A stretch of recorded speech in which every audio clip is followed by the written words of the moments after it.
पिछले वीडियो में हमने आप लोगों को 2 कॉलम कैश बुक बताया था, उससे प्रैक्टिकल प्रॉब्लम कैसे सॉल्व किए जाते हैं, और 3 कॉलम कैश बुक के बारे में बताया था। 3 कॉलम कैश बुक में एंट्री करने से संबंधित आपको हमने रूल्स लिखाया था। कंट्रा एंट्री क्या होती है, बैंक से रिलेटेड एंट्री क्या होता है। अब आज की वीडियो में हम आपको बताएंगे 3 कॉलम कैश बुक में प्रैक्टिकल प्रॉब्लम कैसे सॉल्व करते हैं, अर्थात 3 कॉलम कैश बुक कैसे बनाते हैं। देखिए, एक क्वेश्चन हम आपको 3 कॉलम कैश बुक बताते हैं। इसका क्वेश्चन बाद में आप लोग शेयर कर देंगे। पहले आप फॉर्मेट बना लीजिए 3 कॉलम का, और कल वाले रूल्स को हमको फॉलो करना होगा।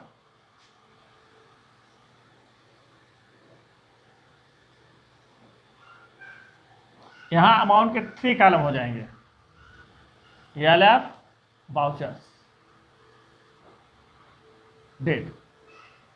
इसी प्रकार से इधर भी कॉलम बन जाएगा आपका अमाउंट 1, 2, 3, ELF, वाउचर्स नंबर।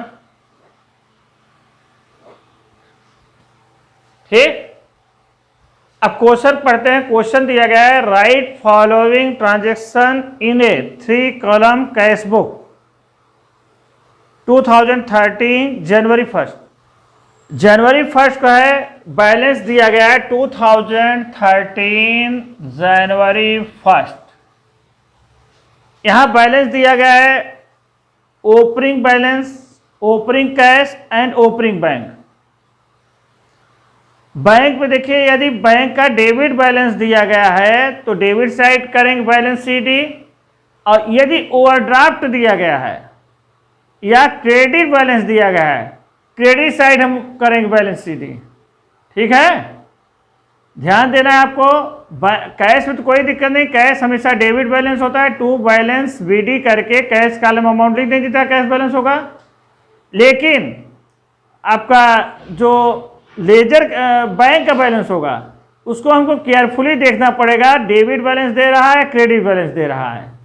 यदि डेबिट बैलेंस दिया है तो डेबिट साइड बैलेंस CD करेंगे, और यदि क्रेडिट बैलेंस दिया गया तो बाई बैलेंस BD करेंगे।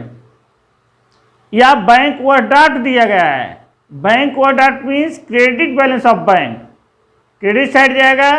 केवल बैंक बैलेंस दिया तो डेबिट साइड। इस क्वेश्चन में बैंक बैलेंस दिया गया है तो इसको हम डेबिट साइड लिखेंगे। To balance BD, to balance BD। ये आपका डिस्काउंट कॉलम हो गया, ये कैश हो गया, ये बैंक हो गया।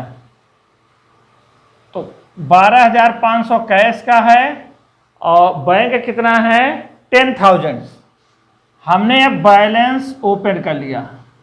ठीक है, अब नेक्स्ट ट्रांजैक्शन है जनवरी 4 को कैश परचेज।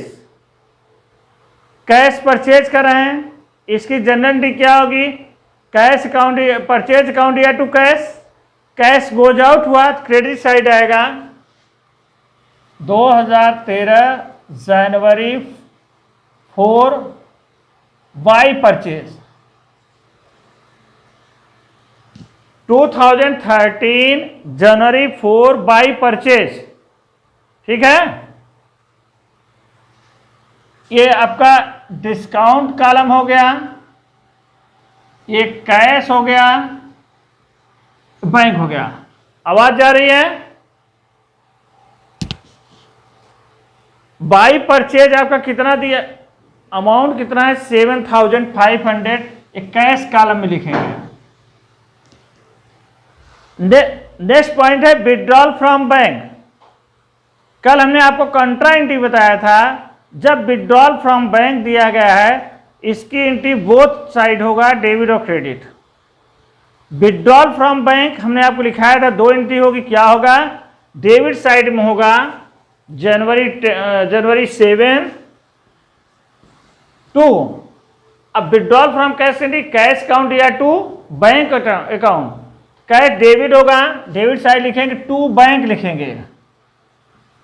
अमाउंट किस में लिखेंगे, कैश कॉलम में, क्योंकि कैश हमारे पास आ रहा है। कैश हमारे पास क्या हो रहा है, आ रहा है। To bank cash column amount लिखेंगे 7500।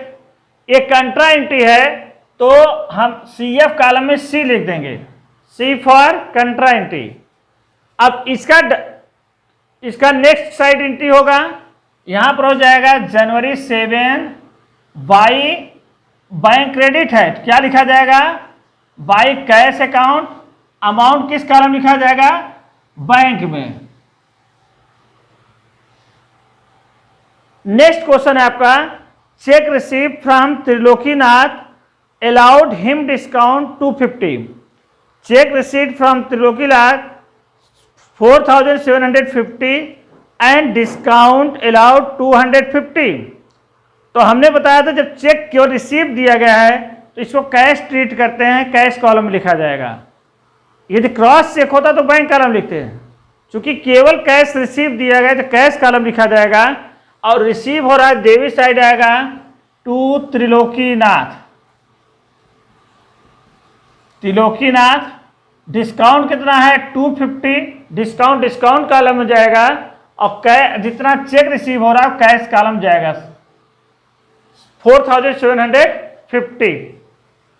नेक्स्ट पॉइंट आपका दिया गया है 12 जनवरी को, नगद विक्रय कैश सेल 15,000। कैश सेल पैसा कम हो रहा है, डेबिट साइड आ जाएगा टू सेल्स अकाउंट, कितना है 15,000 कैश कॉलम में। नेक्स्ट पॉइंट है payment made by cheque to Sohan, discount receive. अब पेमेंट कर रहे हैं बाय चेक, हमने बताया था चेक कोई भी चेक द्वारा पेमेंट किया जाता है ट्रिपल कॉलम कैशबुक की क्रेडिट साइड लिखते हैं, अमाउंट किस कॉलम लिखेंगे, बैंक कॉलम में। तो किसको पेमेंट करा है, सोहन को, क्रेडिट साइड होगा बाय सोहन, बाय सोहन कितना अमाउंट है आपका 9,950। बाई चेक हो रहा है तो बैंक में लिखेंगे 9,950, डिस्काउंट कितना है 50, डिस्काउंट को डिस्काउंट कॉलम में। नेक्स्ट बता रहा है receive payment of cash loan 3,000 and deposit out of it 1,500 in bank. 3,000 इसने ऋण वापस पाया और जिससे 1,500 बैंक जमा किया, तो इसका एंट्री क्या हो जाएगा, टू लोन अकाउंट। पैसा रिसीव हो रहा है, कहां से रिसीव हो रहा है, लोन से, टू लोन अकाउंट 3,000 है, जिसमें से 1,500 बैंक में डिपॉजिट किया, 1,500 बैंक में चला जाएगा और 1,500 कैश में चला जाएगा। ठीक है ना, 3,000 हमने पाया, लेकिन 1,500 तो अपने पास रख लिया और 1,500 बैंक डिपॉजिट कर दिया। जो बैंक डिपॉजिट उससे बैंक डेबिट हो गया, जो कैश हमने अपने पास रखा वो कैश डेबिट हो गया। नेक्स्ट पॉइंट है बैंक ब्याज दिया, बैंक क्रेडिट इंटरेस्ट, डेट्स है इसका 18th है और सोहन का डेट है 15। नेक्स्ट बता रहा है bank credit interest, bank credit interest, तो इंटरेस्ट जो है क्या नाम से आपका मिल रहा है, बैंक हमको क्रेडिट कर रहा है, क्रेडिट साइड बैंक में डेबिट साइड हो जाएगा टू इंटरेस्ट अकाउंट। क्योंकि बैंक क्रेडिट कर रहा है तो कहां जमा करें, बैंक अकाउंट, हमको कैश तो देगा नहीं। बैंक जब इंटरेस्ट क्रेडिट करेगा तो कैश तो हमको देगा नहीं, तो ये बैंक कॉलम में जाएगा। इंटरेस्ट एंट्री क्या होगी, इंटरेस्ट मिल रहा है, इंटरेस्ट हमारा इनकम है, जनरल क्या बैंक अकाउंट या टू इंटरेस्ट अकाउंट।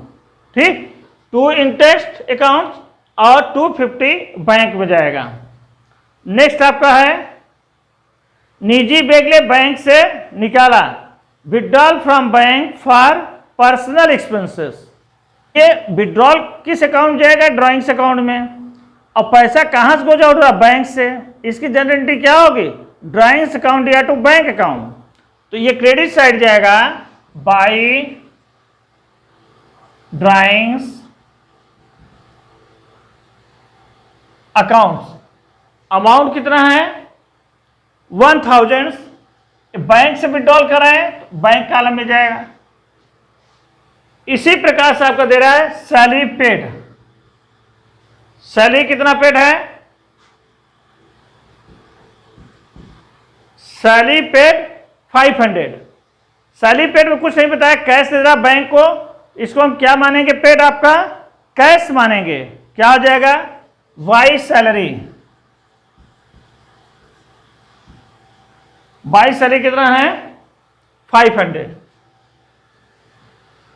अब हमारा ट्रांजैक्शन पूरा हो गया।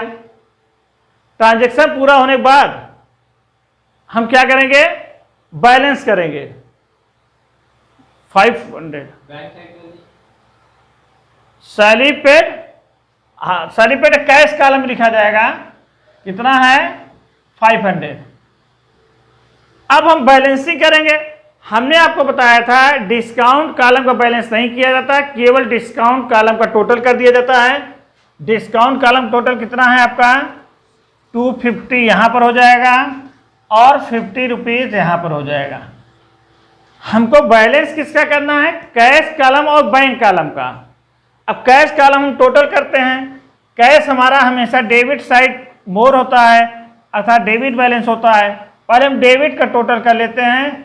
05 हो जाएगा, 5 और 7 12 और 10 22 2 3 5 8 4 12 7 19 2 21 2 2 1 3 और 3 1 4। एक बार फिर टोटल देख लीजिए। 5 हो गया, 22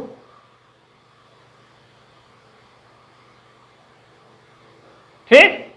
अब देखिए कैश का इधर टोटल कितना है?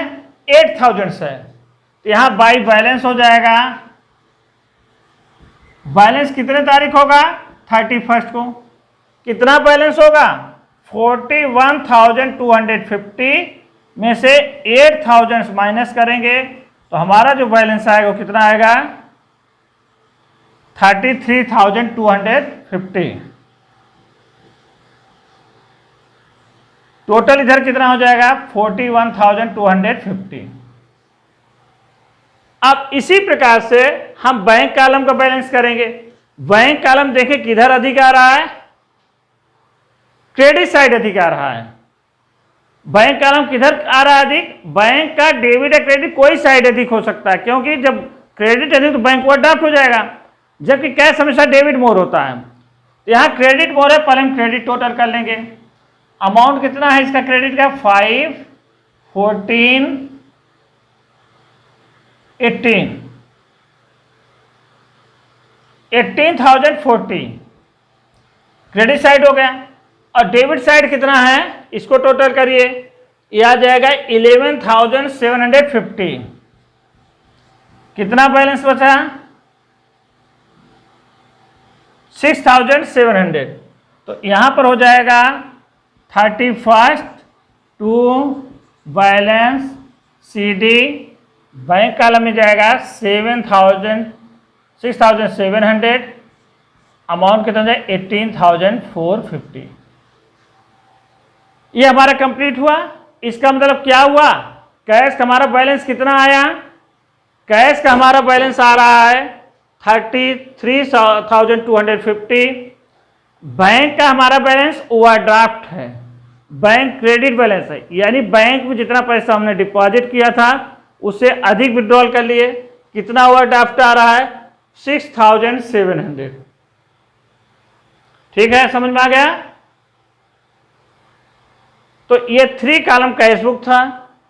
इसको आप लोग जब बुक ले लीजिएगा थोड़ा केयरफुली करिएगा। बस यही ध्यान देना है जो कैश से रिलेटेड ट्रांजैक्शन है, जो बैंक से रिलेटेड ट्रांजैक्शन है, जो कंट्रा एंट्री है, उसका हमने रूल्स दिखा दिया है। उस रूल्स को अगर आप फॉलो करेंगे तो कोई भी दिक्कत आपको नहीं होगा।